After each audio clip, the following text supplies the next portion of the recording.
Hello, welcome back to Out of Order with Ella. I'm Ella.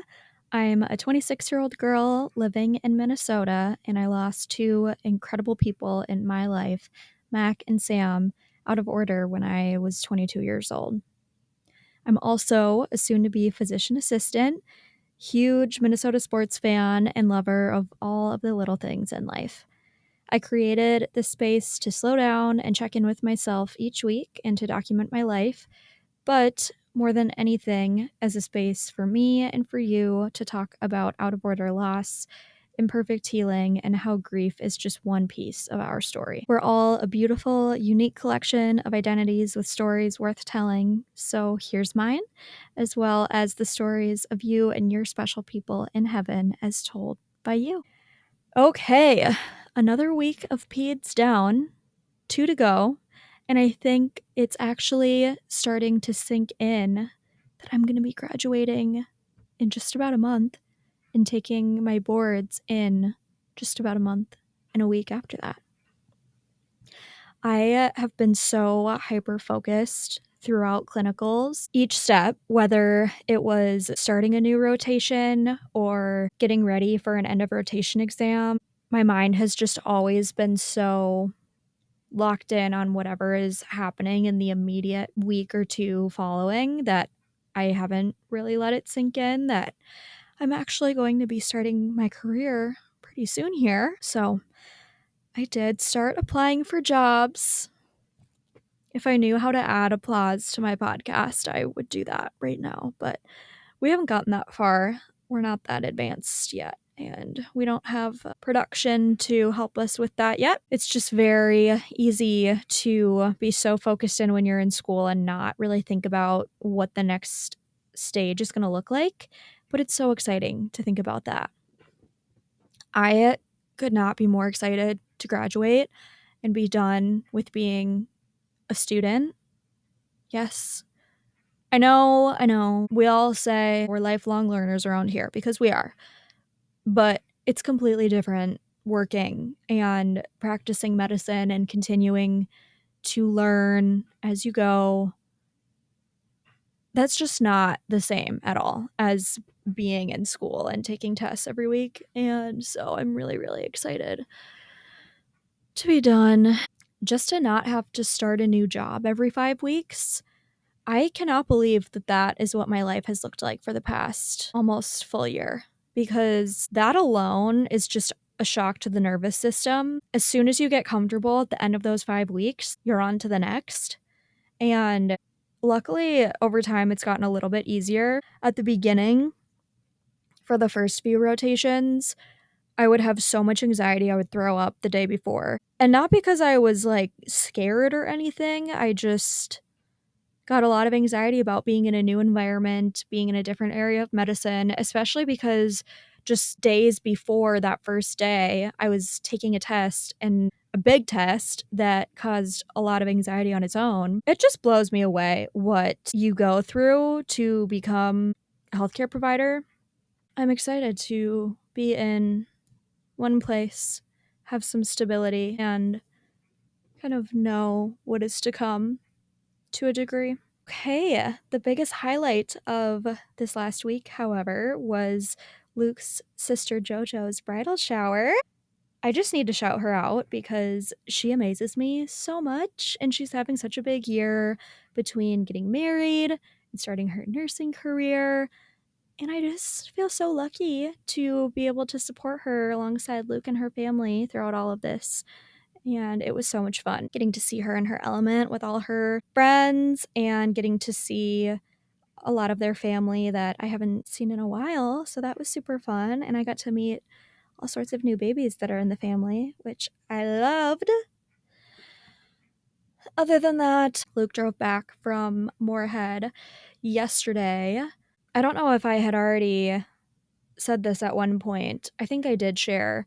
So Luke's business, Minnesota, just opened a second store in Moorhead, Minnesota, which is like sister cities with Fargo, North Dakota, which is the area that he went to college in, which is why they're there because he has a lot of ties to that community, you know. But right now, he is living up there during the week and then coming back down to the cities to see me on the weekends when he can. And so he came back yesterday and we went to Centro last night, which is one of my favorite restaurants. It's just a Mexican place. They have a few locations, and my favorite thing to get there is called the Centro. Wait, what is it called? The Centro Crunch. It's the Centro Crunch, and it's just an elevated Taco Bell crunch wrap. Yeah, highly recommend if you've never been. Go to Centro. Other things, I just make a list of things that I feel like I want to talk about. One of the things that I have on my list is Gorgie energy drinks. So I definitely have overdone energy drinks in the past. I was at a point in my life where I was having a Celsius or an Alani like midday every single day. Usually my caffeine routine is I have a coffee in the morning, just one coffee, and then I would have an energy drink like midday, early afternoon to get me through the rest of the school or the work day and then keep me going to be able to study after school or work. As we know, 200 milligrams is a lot, and those energy drinks don't have the best ingredients for our bodies to be consuming on a consistent basis, but I still really need them sometimes. I try to limit myself to only having the afternoon energy drink if I have slept under 8 hours, which sounds dramatic, I know, because many people sleep far less than that, but I am a sleeper. I know that it is something that I really need to perform up near my best. And if it doesn't happen, then I say, okay, you can have an energy drink. And Gorgie energy drinks have been my go-to as of late, and I will tell you why. But I just really wanted to share these because I feel like I was on the hunt for a healthier option for an energy drink for so long. And I stumbled upon these. I was just going to go to their website and read their little spiel because that's just the best way to do it. But they're really good, and all of the caffeine in them comes from green tea. There's 150 milligrams in each can, which that's still a lot. I think that we need to bring back like recognizing that there's a lot of caffeine in those energy drinks. Like usually in a cup of coffee, they say it's like 70 something, and then these energy drinks are 200. And people will be drinking multiple a day, which is not okay. I'm a healthcare provider, so I'm going to tell you, please talk to your healthcare provider before you are going and consuming, honestly, any sort of supplement-esque food or beverage. But especially when we're talking about having multiple caffeinated drinks a day, you should be bringing that up. Bring that up in your annual physical. This is also your sign if you have not had an annual physical in the past year, please go schedule one. Then the FAQs. Why is Gorgie a better alternative to other energy drinks? Here's why. Gorgie is a better for you energy drink built by women for all, featuring green tea caffeine, L-theanine, biotin, and B vitamins. We wanted an energy boost with benefits for focus, brain health, heart health, hair, skin, and nails. We were so sick of seeing energy drinks with tons of sugar, nasty additives, and sweeteners that are tough on our stomachs and hormones, so we decided to make a good tasting and good for you energy drink. If you're looking for a natural energy boost, but you want to say bye-bye to the jitters, you're in the right place. That wasn't an ad. I was kind of just giving them some free press there for all of the 20 people that are listening. So if they see a huge uptick in sales, that would be because of that free ad there. No, I highly recommend though. I really like the flavors as well, because obviously that matters too. Moving on. Okay, last just catch-up thing that I wanted to touch on this week. I know I said I won't talk about Love Island a lot, and I won't. This is kind of a segue into a greater topic that I just feel like we should chat about. But Love Island recently ended. It's been a very hard transition going from having my show every day but hump day, Wednesday, and it's just been very interesting seeing all of the islanders transition from villa life to post-villa life. And if you don't know, so these islanders, the people on the show, are without any sort of contact to the outside world during the time that they are filming this show. And it's happening in pretty much real time. And so when they come out, it's this big kind of reveal to them of how they have been perceived and yada, yada, yada. But in the week, especially after they all come out, there's just a ton of press that's going on. A lot of podcasts. We're just getting a lot of intel on who these people are outside of the villa, what was really going on, all these things. So that's just been happening and has sparked what I'm about to talk about. But we need to talk about cancel culture for a second.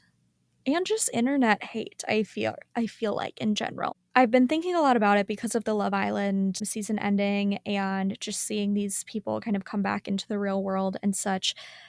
But I saw a TikTok today that sparked me to talk about it on the pod today. And this girl said something along the lines of that there needs to be a buy-in on TikTok, especially because I don't know what it is about TikTok where people just really feel like that they can say whatever they want to say because, my goodness, people are just vicious on that app. It is a place to engage, it is a place to have discourse, but it is not a place to put people down and be so mean. It really is. It's shocking, the things that people say. I don't make as many TikTok videos as I used to, but at a point when I did, and when I had a few videos that truly went viral. And so, like, a video going viral is when it is pushed out to everyone. So not just the people who are usually seeing your videos, but it invites like a whole new community really into whatever you're creating. But back in the day when I had some videos that went viral and videos that were very personal to me, videos about Mack and Sam, I just cannot believe the things that people would comment on those videos. But of course, all of these comments are left by people who have no profile picture, no name. It's just user 123456789. And this girl made this video saying, you need to post a video of you talking. It has to be at least 10 seconds long for you to be able to have the privileges of commenting on TikTok. Because wow, do I think the amount of hate on that app would go down, because then people would not be able to hide behind a screen. I can't speak for these people who are actually in like true spotlight, because they obviously are looking at comments like that every single day. But at first it was like really traumatizing when people would leave such icky things on videos that I posted, but then I just stopped caring because it's kind of just like, okay, block, move on. Block, move on, whatever. And obviously it's like they're just trolls that, whether they even think about what they're doing or not, they're just trying to incite pain. And lucky for them, I already have plenty of that going on. So anyway, yeah, that was a little bit of a reason why I stopped posting as well, just because people were very cruel and it's not fun to read those. But I thought, what a good idea to kind of force people to have to buy in and say, hey, if you want to use this app, you need to give us 10 seconds of your face and your voice, or just have some sort of verification thing going on, because wow, is it bad. And I also just, when we're talking about people on a reality show or any sort of person in the limelight, I think that it's amazing that we have this standard that we want to hold people to. But I feel like we have lost the plot a little bit. What are we as an audience expecting of these people? Because these people are apologizing, retreating from having a public presence, and still they get death threats. It just blows me away. We don't need to be forgiving and forgetting, but I do think we need to remember that we're not the judges here, and we can hold people accountable. We can stop engaging with their content. We don't have to follow them on the internet or in real life. Should they have the opportunity to be different, act different, say different things, grow, become a better person? I think so. But anyway, just thoughts I've had. Moving on to the grief things. So we're going into the week ahead, which is going to be leading up to the 4-year anniversary of losing Mack and Sam. So the 24th and the 25th are the anniversary days. And looking back at what I've covered on this show, I was just thinking about all the different topics that I've talked about in terms of grief. And I just realized that I've done a lot of sharing, like how I have healed, or giving just kind of advice to people on how to navigate relationships. But I haven't done a lot of what my original intention was, of just sitting down and talking about how I'm feeling. So I think that we are going to try to do that this week. Okay, so I was just sitting in silence for about probably a minute there, which might have been the first 60 seconds that I just sat without doing anything. Come to think of it, I feel like that the only silence that I will have is when I'm driving. But that, I mean, you can't even really consider that silence truly, because you're still focusing on driving, even if you don't have anything playing. And I was just sitting there thinking, oh my goodness, I have not just sat and thought and just asked myself, how do you feel, in a long time. I feel like a lot of what grief has been in these rotations has been me like really relating to people in a moment of sharing their struggles and their grief and their feelings. And that, I mean, that's really not connecting with my own grief. It's more kind of objectively identifying, like, I recognize what you're sharing with me, and I want to meet you where you're at and help you work through your emotions and your situation that you're in to a patient. But I haven't sat down a lot to really just say, Ella, how are you doing? Because a lot of times when people ask me that question in regards to how I am doing as a whole, I feel like I just answer quickly and try to move on, because I don't want to make people uncomfortable with talking about how I feel. I think I just feel really tired. I feel really tired, and I really miss my brother. And I really miss Sam. I talk so much about grief and what that really means, and all of the more hidden ways that it manifests in life. But I mean, at the end of the day, it's just missing your person. And that's what's so hard. And that's really what never changes too, is the missing them. And what a simple thing to think about. At the end of the day, that's where the pain is. Just the thought of missing them. That is something that can never be fixed. And it's something that no one can ever take away.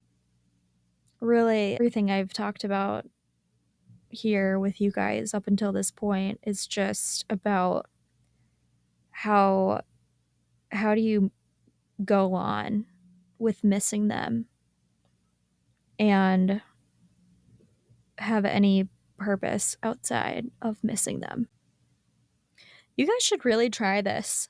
What you're not seeing, because obviously that all gets clipped out, is me just sitting here in silence, and I'm looking at the camera and just thinking and being, just thinking about Mac,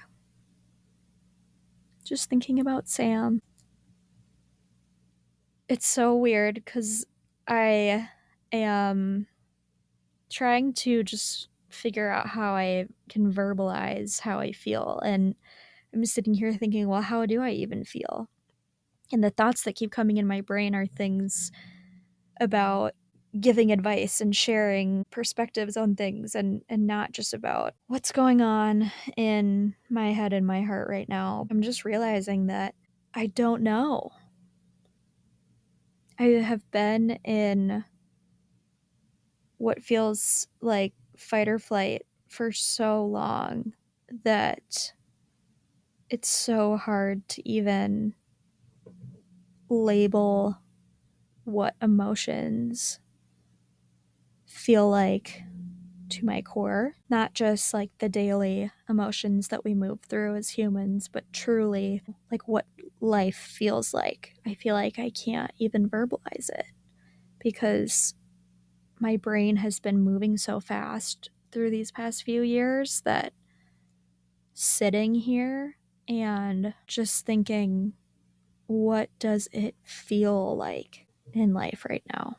But it feels really good to just sit and be and really just kind of pretend like Mac and Sam are sitting right here with me. I think about a lot what they would think about me having a podcast. I don't know. I just have no idea what Mac would think. I feel like he might make fun of me for it and say, oh, like, what do you have to say? Like, what do you talk about on a podcast? I don't really know if he liked podcasts or not. But I think he would probably listen every week. The thing is that I would have this podcast right now, whether it was about whatever else my life would look like right now if Mac and Sam were still here, or what it is right now without them here.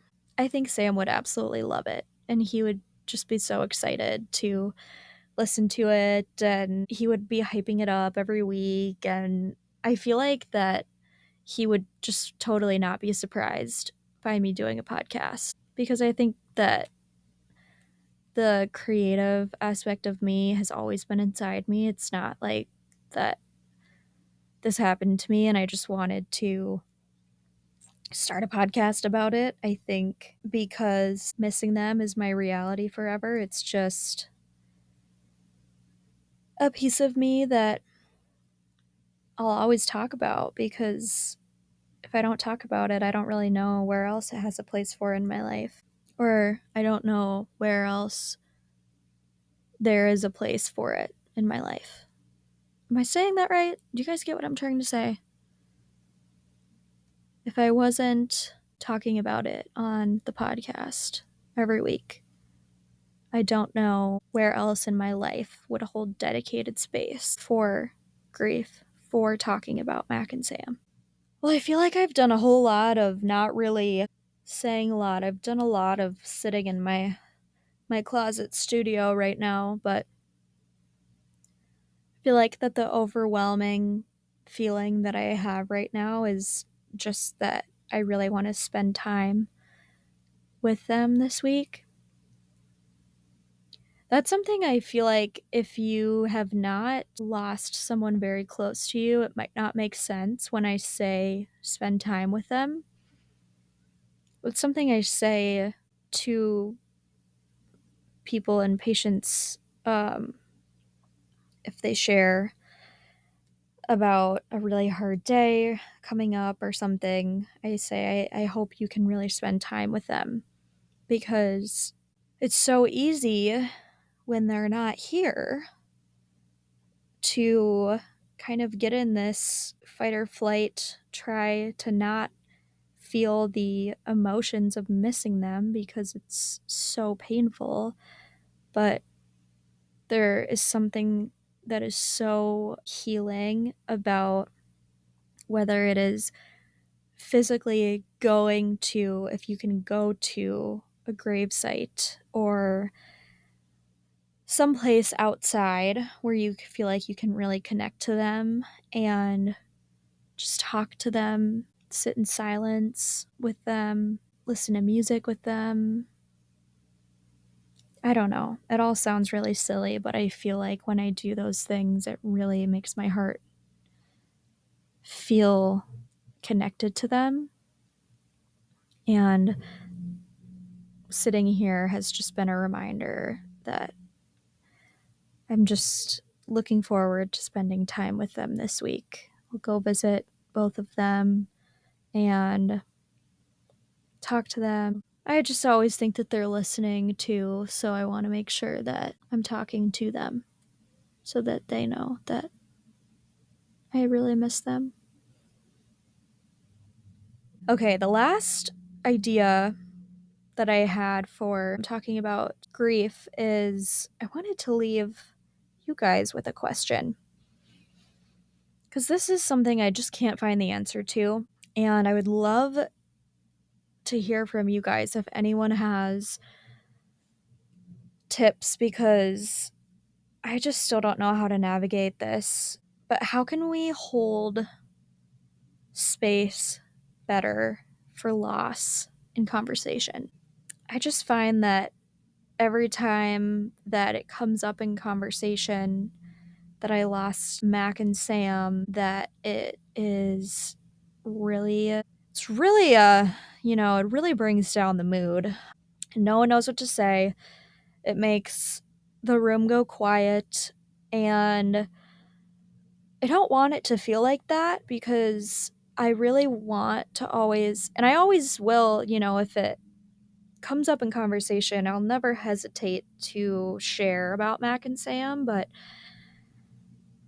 I don't know. I just always think about, is there something that, and this is what I don't like, is that I am kind of tasked with thinking of, well, what can I say to make that moment lighter for the people around me, which obviously it shouldn't be that way, but it's, it's so hard in that moment when someone on the other end of this hears this awful traumatic thing that happened to you, and when they hear that, most people can't just come back with a great follow-up question. Something that I feel like I like to do is I like to just ask about their person and say, like, what was their name, or could you tell me something about them? Because then it shows that I care about what they just told me and I'm not just trying to move on from the conversation. And it usually is a little bit lighter too, because they're usually sharing something that's positive or a happy memory or something. So that's the thought that I have. But if anyone has a good way to, like, something that they always will say in follow up of sharing that their person died, I'm all ears. Okay, and last but not least, you guys, we are back with our special person of the week. This one's going to be really special to me.